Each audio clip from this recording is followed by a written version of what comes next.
Assalamualaikum warahmatullahi wabarakatuh. Perkenalkan, nama saya Ikhlasul Malakubah dari kelas akuntansi 18A. Saya akan mempresentasikan materi tentang audit aset tak berwujud dari kelompok 1 mata kuliah auditing 2. Baiklah, tanpa berlama-lama, mari kita langsung masuk ke pembahasannya berikut ini. Kita pasti pernah mendengar istilah aktiva. Aktiva adalah seluruh kekayaan yang dimiliki oleh perusahaan. Yang dimaksud dengan kekayaan dalam hal ini adalah kekayaan perusahaan adalah sumber daya dalam bentuk benda maupun hak yang dikuasai oleh perusahaan atas transaksi atau kegiatan di masa lalu. Kekayaan tersebut harus bisa diukur dengan menggunakan satuan mata uang baik rupiah maupun dolar. Ada beberapa jenis aktiva yang dimiliki oleh perusahaan seperti aktiva lancar, aktiva tetap, investasi jangka panjang, dan aktiva tak berwujud. Kali ini kita akan membahas tentang aktiva tak berwujud. Apakah definisi aktiva tak berwujud? Aktiva tak berwujud adalah aset non-moneter yang walaupun tidak bisa dilihat wujudnya secara langsung, tapi tetap bisa diidentifikasi sebagai aset milik perusahaan. Tidak memiliki wujud fisik bukan berarti aktiva ini tidak memiliki manfaat. Justru sebaliknya, aktiva tak berwujud itu bisa dimanfaatkan untuk menghasilkan dan menyerahkan barang dan jasa menjadi objek yang bisa disewakan kepada pihak lain dan juga bisa menjalankan tujuan administratif. Apakah aktiva tak berwujud tidak penting bagi perusahaan? Tentu tidak dong. Bahkan jenis aktiva ini itu menjadi salah satu komponen yang sangat penting bagi nilai perusahaan selain modal. Bahkan dari beberapa kasus, nilai aktiva tak berwujud itu bisa lebih besar dibanding dengan nilai modal perusahaan. Karena sifatnya sangat penting, oleh karena itu harga perolehan aktiva tak berwujud itu harus dicatat sebesar nilai faktur beserta biaya-biaya yang dikeluarkan untuk mendapatkan aktiva tersebut. Oleh karena itu, aktiva tak berwujud itu sangat mempengaruhi laporan keuangan perusahaan. Sifat aset tak berwujud. Yang pertama yaitu memiliki masa manfaat lebih dari 1 tahun. Yang kedua yaitu tidak memiliki wujud sehingga tidak bias dipegang, diraba maupun disentuh. Dan yang ketiga yaitu diperoleh dari mengeluarkan sejumlah uang yang jumlahnya cukup material. Ciri-ciri aset tak berwujud. Yang pertama dapat dipisahkan yaitu kemampuannya untuk terbagi atau terpisah dari BPR dan dapat dijual, dialihkan, dilisensikan, disewakan atau dikontrakkan. Yang kedua yaitu muncul dari hak kontraktual atau hak hukum lainnya. Dan yang terakhir yang ketiga yaitu hanya dapat berasal dari pihak eksternal. Contoh aktiva tak berwujud itu seperti hak cipta, hak paten, goodwill, franchise, dan merek dagang. Sekarang kita mengetahui bahwa aktiva tak berwujud itu adalah salah satu aktiva yang memiliki peranan penting terhadap laporan keuangan perusahaan. Baiklah, demikian pemaparan materi dari saya. Terima kasih atas perhatiannya dan saya mohon maaf apabila masih terdapat kekurangan dalam cara saya mempresentasikan materi. Selanjutnya kita akan masuk ke materi kedua yang akan langsung dibawakan oleh Arini Lestari berikut ini. Assalamualaikum warahmatullahi wabarakatuh. Perkenalkan, saya Arini Lestari dari akuntansi 18A. Materi selanjutnya yaitu tujuan pemeriksaan aset tak berwujud atau audit intangible asset. A. Aset yang tidak kelihatan bentuk fisiknya yang diperoleh dalam bentuk siap pakai atau dikembangkan sendiri. B. Menurut PSAK nomor 19 revisi 2009, aset tak berwujud adalah aktiva non-moneter yang dapat diidentifikasikan dan tidak mempunyai wujud fisik serta dimiliki untuk digunakan dalam menghasilkan atau menyerahkan barang atau jasa disewakan kepada pihak lainnya atau untuk tujuan administratif. Contoh aset tak berwujud: 1. Goodwill, 2. Hak cipta, 3. Hak paten, dan keempat franchise. Tujuan pemeriksaan aset tak berwujud atau audit objectives intangible asset. A. Untuk memeriksa apakah terdapat internal control yang cukup baik atas aset tak berwujud.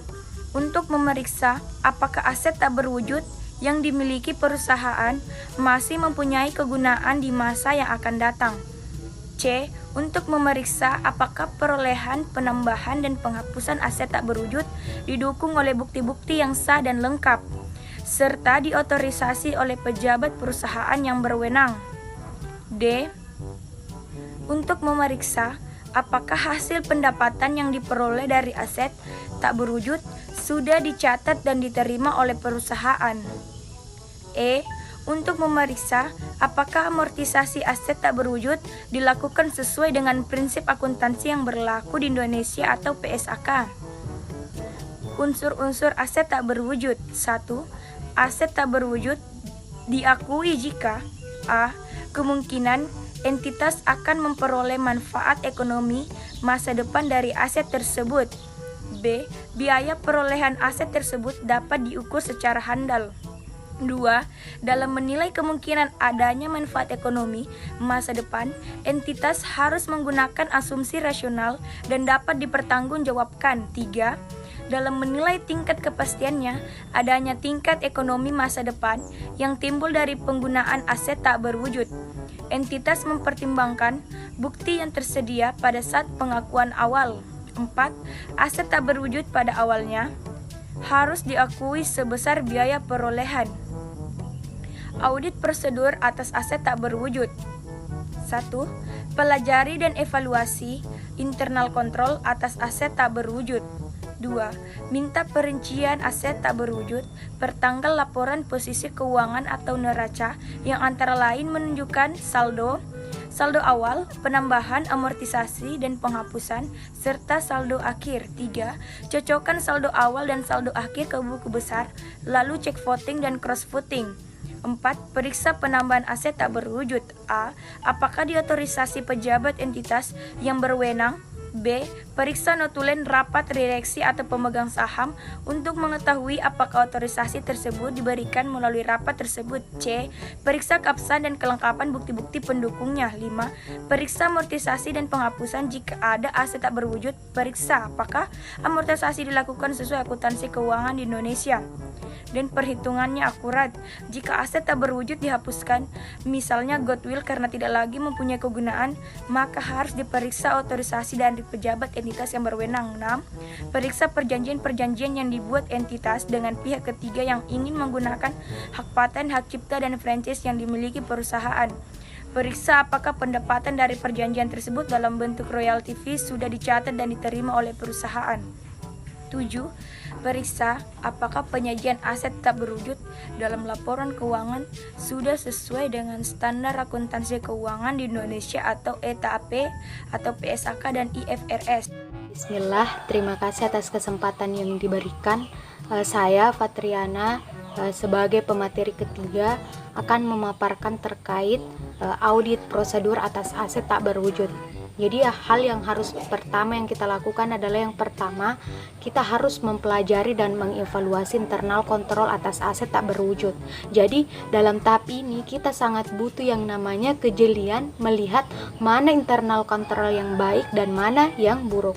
Nah, untuk lebih memudahkan, adapun ciri internal kontrol yang baik adalah yang pertama, adanya bukti-bukti yang sah dan lengkap serta otorisasi oleh pejabat perusahaan yang berwenang.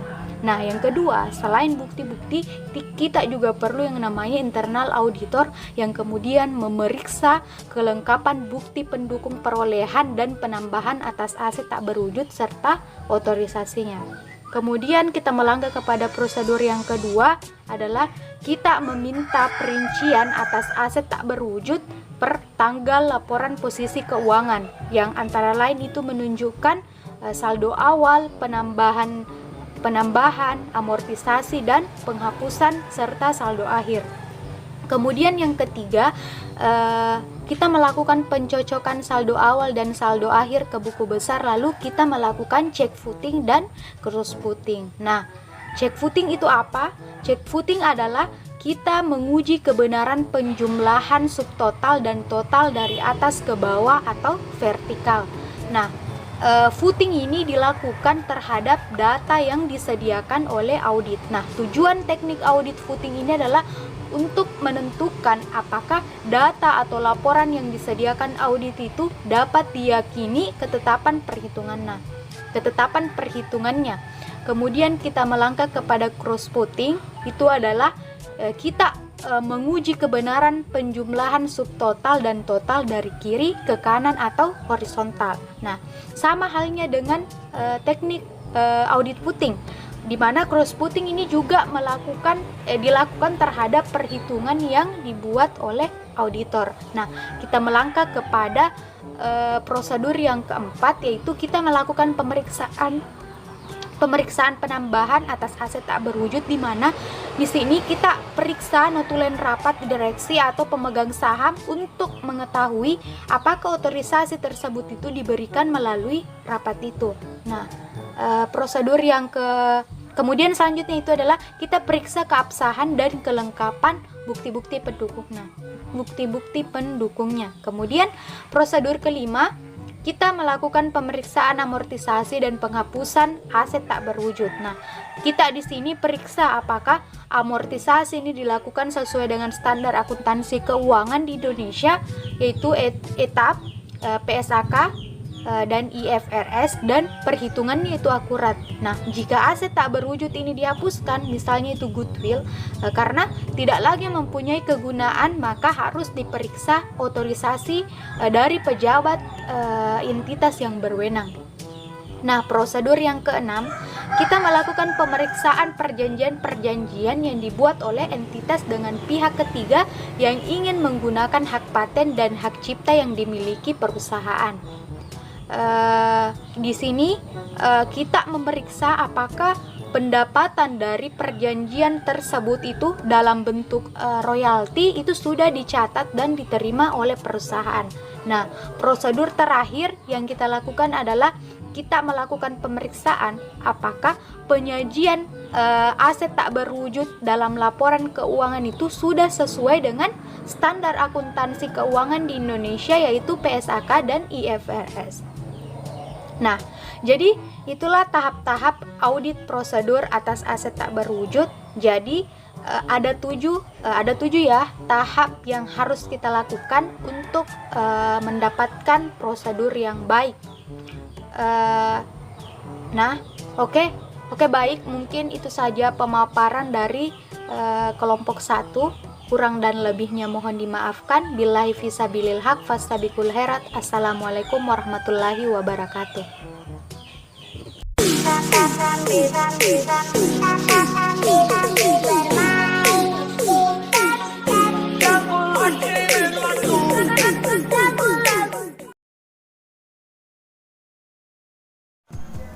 Apakah aktiva tak berwujud tidak penting bagi perusahaan? Tentu tidak dong. Bahkan jenis aktiva